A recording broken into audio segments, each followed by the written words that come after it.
asalaamaaleykum mbokki patriote yi gars yi ñu ngi ziar ñëpp di bëggee ñëpp di ñaanal ñëpp jàmm di ko ñaanal suñu bopp ñaanal mbokki patriote yëpp yàlla suñu borom defal leen jàmm defal ñu ko ci suñu wax suñu xalaat ci discours du président Ousmane Sonko peut-être xalaat bi ñu ci am ñu bëri partagé nañ ko mu nekk ci loo xam ne ñetti jàngat rek laa ci am parce que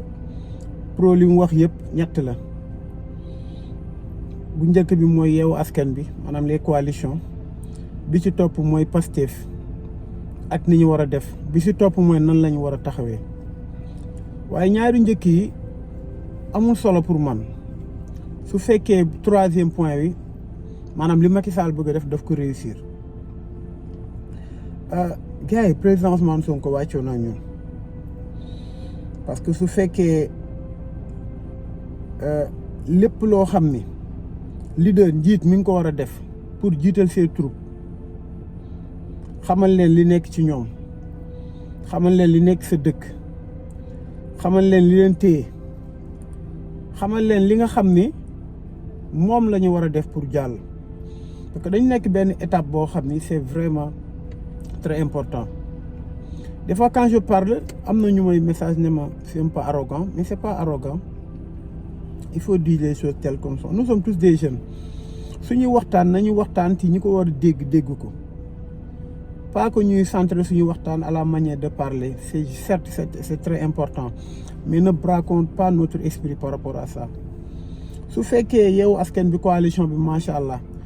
ku nekk wekk na sa morom ku nekk am na respect bu mu jox sa morom su fekkee Pastef li ñu war a def nañ ko aller à la base massifier. liggéey xamal ñi xamul te Macky Sall li nga xam ne mi ngi koy def yëpp muy logique am éliminer Ousmane Sonko ba du bokk ci élection kon ñaari ci njëkk amul solo man je dis souvent que wax ju bëri ji jaratu ko vraiment parce que li ñu war a wax yëpp daanaka wax nañ ko ci groupe yeeg ci Facebook beeg. macha allah wax ji mënul ñaax parce que on doit véhiculer la bonne information mais li am solo mooy li président Ousmane Sonko wax mooy ñu def tout ba wax ak nit ñi directement parce que wër naa àll bi nag xam naa ni am na ñoo xam ne xamuñu soo demee dëkk yu bëri Saalum soo xoolee benn télé moo fa am wala ñaar muy RTS ak TFM ku nekk xam ne ni ñaaru télé yooyu la muy représenter Sénégal. tout ce qui est mauvaise foi au Sénégal di nga ko fekk ci TFM RTS sax ñi ngi def seen logique alors man li may wax mooy président Ousmane Sonko fit daf ko wane ci lépp tey président Ousmane Sonko dem na ba ne moom ñëpp xam nañ ni ñëpp leer na ne àdduna bi yëpp ak Sénégal que ñoom mieux placé pour gagner les élections en 2024 ça veut dire que président Sonko n'est pas dans les nekkul ci calcul yi nga xam ne non ku nekk mun na gagner non yàlla su la wanee dara da nga koy ñemee wax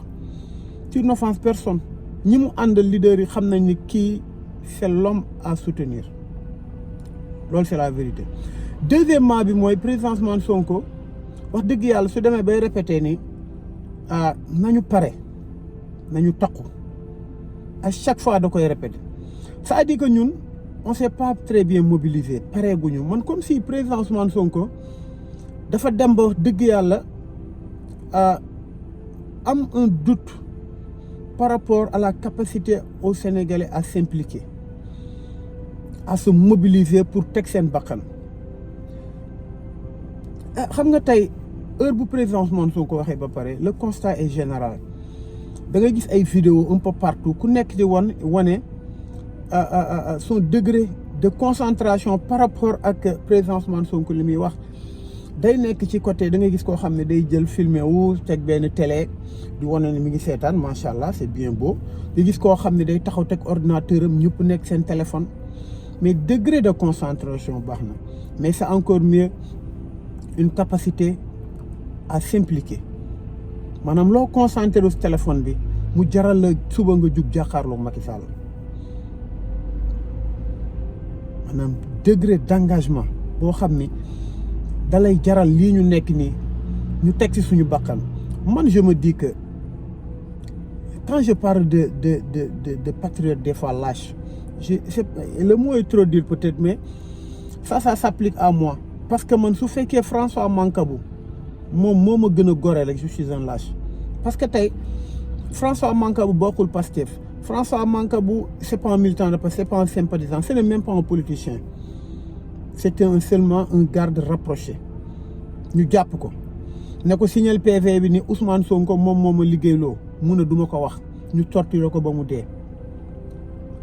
Man je me vois en la personne de François Mancabou suba suñ ma woowoon tey ne ma Jim Ndiaye waxal ni ki billaahi wallahi yàlla suñu borom moo ma tiim paaka sama put ñu may masse courant ñuy dagg sumay baaraam je serai ferme, je dirai que la vérité. C'est-à-dire que kooku noonu su wonee exemple boobu ñu xool ñaata nit ñoo dee y a par exemple plus de 14 morts ba actuellement ñi ngi demoon ma 21 morts, autant d'arrestations. Ousmane Diagne mi ngi ci kaso bi, docteur Omar Diagne tëj nañ ko,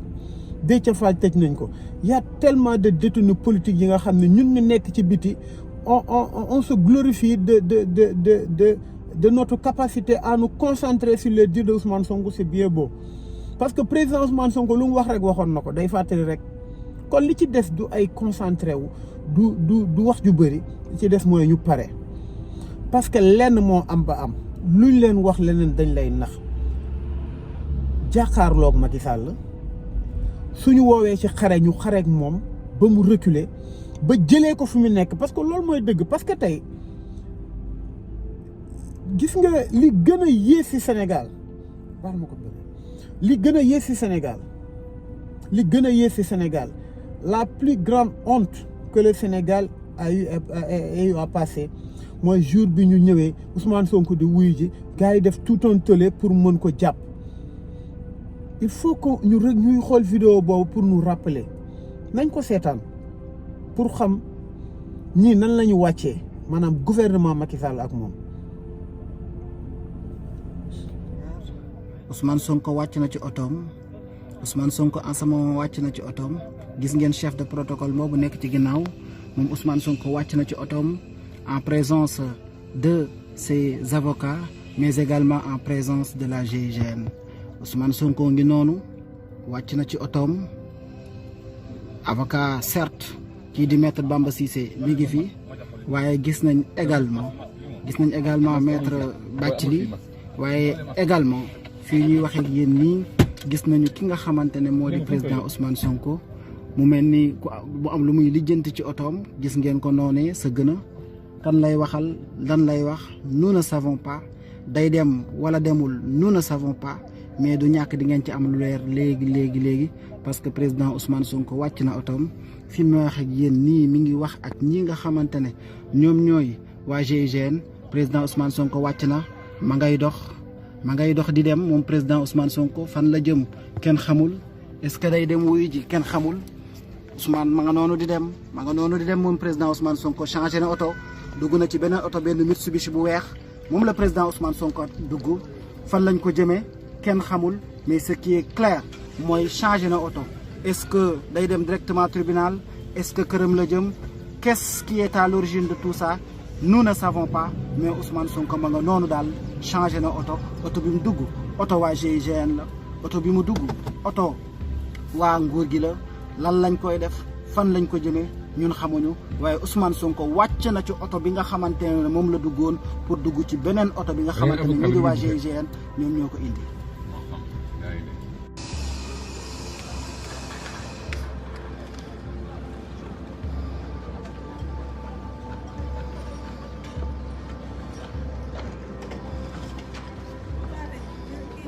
C'est bon, j'ai pu avoir un chargeur.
vidéo bi heure bu ma ko seetaanee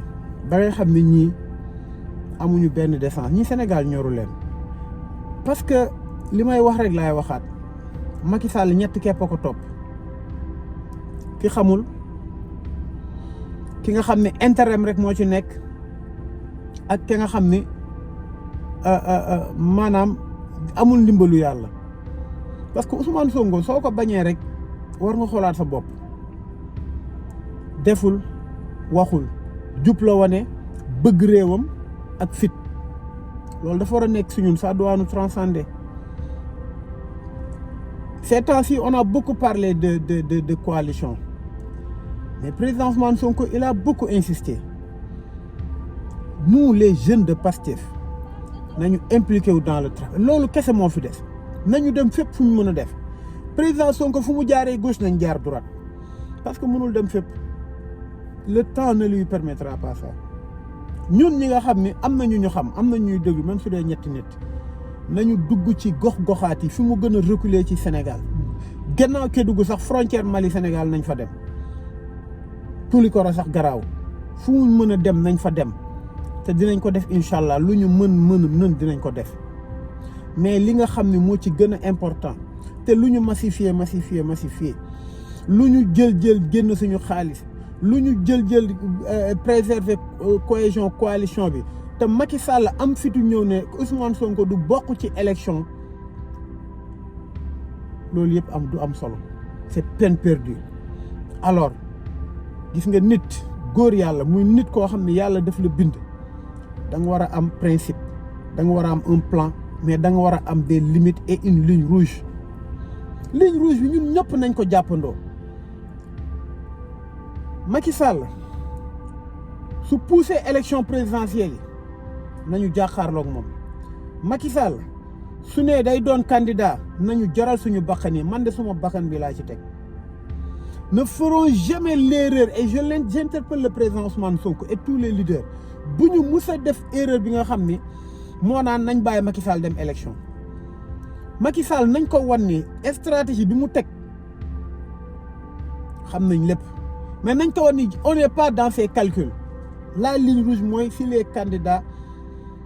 y aura un soulèvement bi musul gis te loolu képp koo xam ne yaa ngi sa téléphone di seetaan naan est-ce que koy mu sell mi président Ousmane Sonko di wax nekk ci groupe yi ku nekk di jaay sa morom xam-xam man bañuma groupe mais on parle trop tu vois des groupes avec 500 messages par jour qu'est-ce que vous dites qu'est-ce que vous voulez dire lan ngeen di wax on peut pas tout le temps dire des choses lan ngeen di wax lan alors li am solo mooy mun nañ waxtaan mais ça doit découler de pratique man loolu laa gëm. Troisième ligne bi mooy Macky Sall ne président Ousmane Sonko du doon candidat parce que je vous dis la stratégie de Macky Sall te président Ousmane Sonko waxu ko. Tu sais stratégie Macky Sall mooy su fekkee coalition bi dafa dem ñu xam ne le président Ousmane Sonko mooy le seul candidat boo xam ni il va certainement gagner les élections. Il va tout faire comme c'est une coalition mu écarter président Ousmane Sonko ba pare mu pousser ñu à ce que ñu jël benn candidature ci biir Yewwi Askan Wi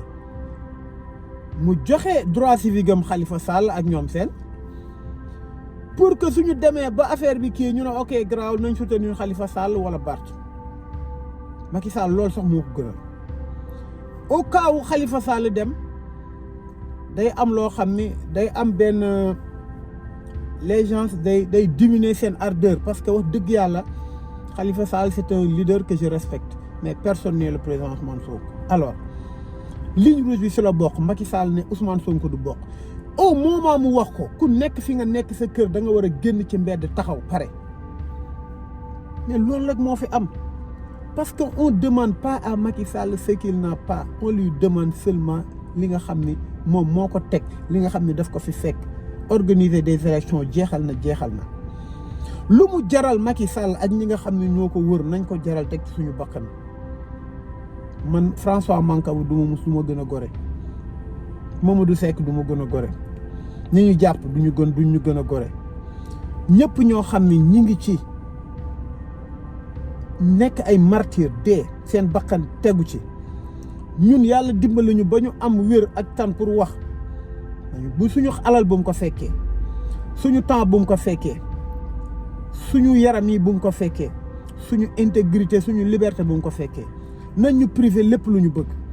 mais soyons prêts le président Ousmane Sonko nag li mu wax leer na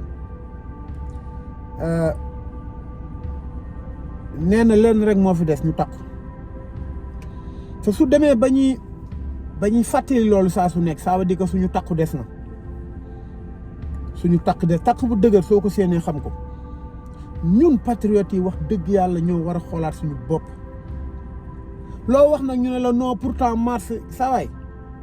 képp koo gis mu naan la mënoon naa solu daa solootu képp koo gis mu naan la yoroon naa xaalis li mu yoratu ko c'est-à-dire que on peut pas prendre repère mars enjeux yi bokkul ça je vous le dis les enjeux sont tellement différents fi ñu jëm nii moo gën a metti parce que waa ji nee na dafa pare te billaahi Macky Sall ak gouvernement ak ñëpp ñi nga xam ne ñoo koy protéger mënuñu maintenir mënuñu contenir 2 jours de manifestation te suñu manifestation yi def nous faisons pas entorse à la règle nous faisons pas entorse à nos lois et règlements mais on va défendre li nga xam ne yëpp ñoo ko bokk nos institutions et la constitution du Sénégal te billaahi Macky Sall waru ci mun dara saa ku ci nekk li may répéter rek mënoon na toog isolé wu mais on doit pas regarder le Sénégal comment ça se passe Macky Sall day rey ay nit profaner seen corps xotti ko autopsie mu xotti ko fatt taf yëngal lu ko neex mu def ko yàpp xar sax dina ko jël teg ko ci ay blessures pour ne ay jaasi la lu ne dina ko def Macky Sall ku ko neex mu tëj Macky Sall heure bu kii mi ngi jël ay avion dem su lu xew mu daw dem yoonam Macky Sall ñu ko wër am nañ arrogance boo xam ni c'est jamais vu dans l'histoire politique du Sénégal Mansour Faye yëpp sénégalais moo tax mu génn naan Macky Sall mi ngi ci premier mandat parce que xam na Mansour Faye li mu jënd ci ay terrain ak mais cette arrogance foncière bi nga xam ne Mansour Faye mi ngi koy exécuter à Saint-Louis Bango mais c'est extraordinaire Mansour Faye normalement moom mënoon nañ accepter sax mu jënd benn ferme mais ba doomam ça veut dire que ça montre tout l'arrogance financière bi ñu am Farba Ngom fu mu demee bay wax fu ay nit jëm mais c'est extraordinaire te loolu ñoo ko mën a xeex suñu bopp li xew tante gis ngeen ko li may wax rek quand nous menons des combats isolés quand si ça nous concerne pas on est dans notre coin bis boo jugee mu concerne nit ñi toog il faut que ñu changer mentalité boobu présentement man yàgg naa ko wax ça fait longtemps que je dis ça waruñu xeex d'une manière isolée lépp loo xam ne xool na duñ nag di xeexantu xeexu ñàkk fayda di président wu Sonko wax xeex day ñor léegi nag li ci des bëreetul on a pris le temps yàggatul li ci des mooy 1 an 6 mois le président Sonko wax 1 an 6 mois yooyu na ñor mooy suñu ligne rouge Macky Sall ne day def day poser candidature am Macky Sall ne day pousse élection wala Macky Sall ne président Ousmane Sonko il sera pas candidat loolu bis bu ko Macky Sall pour mu poser candidature am foog mu dem conseil constitutionnel du moment que mu dugg recours bi gars yi nañ leen déglu rek nañ toog teg suñu caan def lépp di déglu fuñ ne Macky Sall il sera candidat on mènera un combat on mènera une révolution qui sonnera la fin de cette arrogance de Macky Sall parce que nag Macky Sall moomul Sénégal ku yaakaar ne man su ma yaakaaree liberté bi moom ça va continuer damay nas suma bopp on n'a pas peur de ça nous sommes préparés psychologiquement à ça paquetage luñ ci wax rek dama ko multiplier par 100 su ma fa duggee dara duma ci fekk parce que yaakaar na ni kaso maanaam néeg bu ndaw la boo xam da ngay dem fekk fa lépp dina ko ñam nag yàlla lu mu def noonu la mais yàlla lu nit mën du ko defal wax ji bëgguma mu gudd li ma doon wax rek mooy li ma retenir ci président Ousmane Sonko discours am mooy wane ne ni nous sommes dans la coalition mais le Pastef est positionné pour gagner les élections su ko vraiment on a besoin d'une coalition pour mu jàppale beneen bi mooy ñu retourner à la base ñu liggéey à ce que vraiment li nga xam ni population bi nga xam ni touché wuñ ko mooy milieu rural bi ñu dellu fa waxtaan ak ñoom def lépp lu ñu war a def incha allah bu ñu bàyyeeku benn yoon man du ma am bis du ma am semaine du ma am mois à chaque fois ma am benn corridor de temps bu ndaw naa dem def li ma war a def et bëri na ñoo xam ne am nañ moyen def ko am na ñoo xam ne ils ont plus de moyens que nous mun nañ ko def soo leen ko mënul def soutenez les gens qu'ils font le combat c'est ça en fait beneen bi mooy président Ousmane Sonko nee na da ngeen takku à force mënu koy expliquer c'est comme si le président Ousmane Sonko a vu que ñi def nañoo takku parce que le degré d'implication durant les élections législatives ça montre inconscience yenn Sénégalais bi ñu am toog war a voter woo war a jëli sa carte jëli woo ko te soo xëyee di yuuxu foo taxaw ñu ñëw yelwaan la chaque jour nga gis ay centaines de messages yoo xam ne daanaka par mois que dañ lay naan dimbali ñu lii mënuñu dimbali ñëpp mënoo dimbali ñëpp ba mujj suux tu fais ce que tu as à faire am na loo xam ne mën nga ko génn par mois nga dimbalee ko ay nit mais tu as la famille tu as des choses à faire alors nit ñi ñoo war a xeexal seen bopp ñun on est devant man je serai jamais derrière lépp lu am du ma nag taxaw di filmer wu maa ngi fii mais ku ma xam-xam ne su dara amee j'enlève ma chemise j'enlève mes lunettes me retrouve ci samay marches je vais aller me battre jusqu'au dernier bout de sang ku ma xam-xam na loolu ñi ma xam dëgg ils connaissent ça alors vous devez pas déroger à cette règle vous devez pas vous laisser faire on doit pas nous laisser faire nañu teg suñu ligne rouge Macky Sall bu mu ci jàll rek nañu dal ci kawam on doit pas avoir peur de dire ça parce que ñun suñu constitution moo ñu ko may kon gars yi loolu laa amoon lu may wax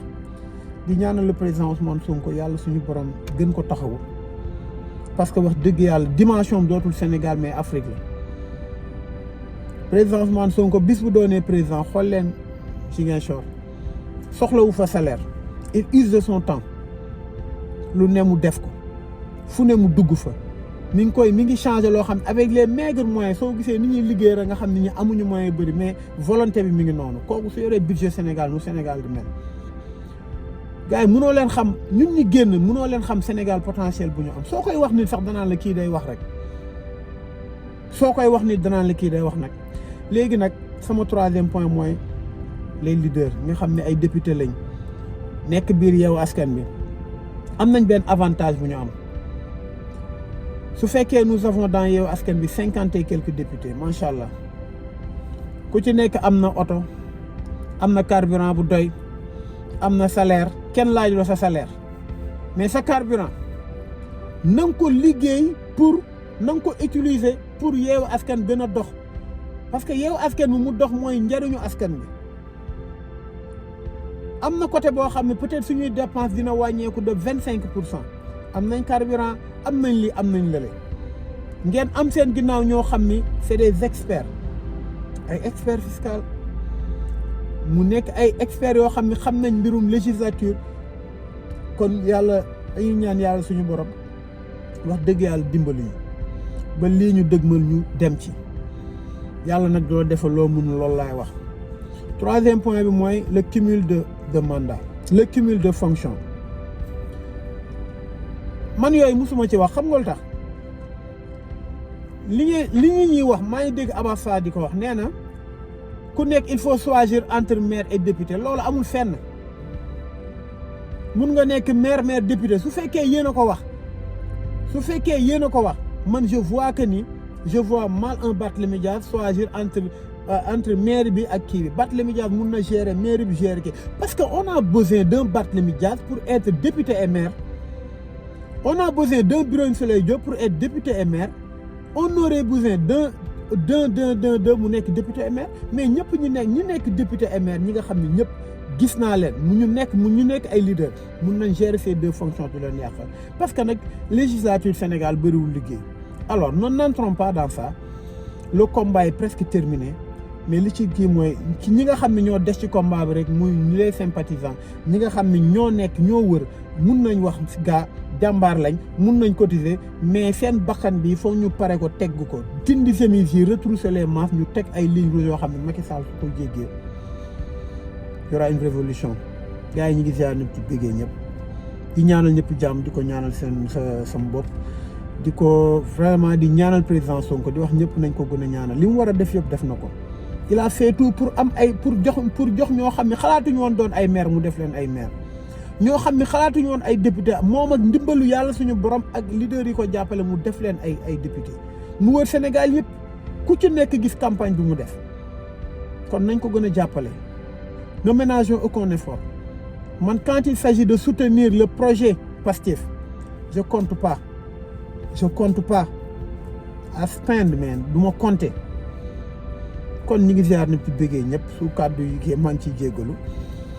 pour ñi nga xam ñi ngi ma naan des fois Jim moins d'arrogance je suis pas arrogant vraiment su fekkee je suis arrogant xaw ma luy arrogant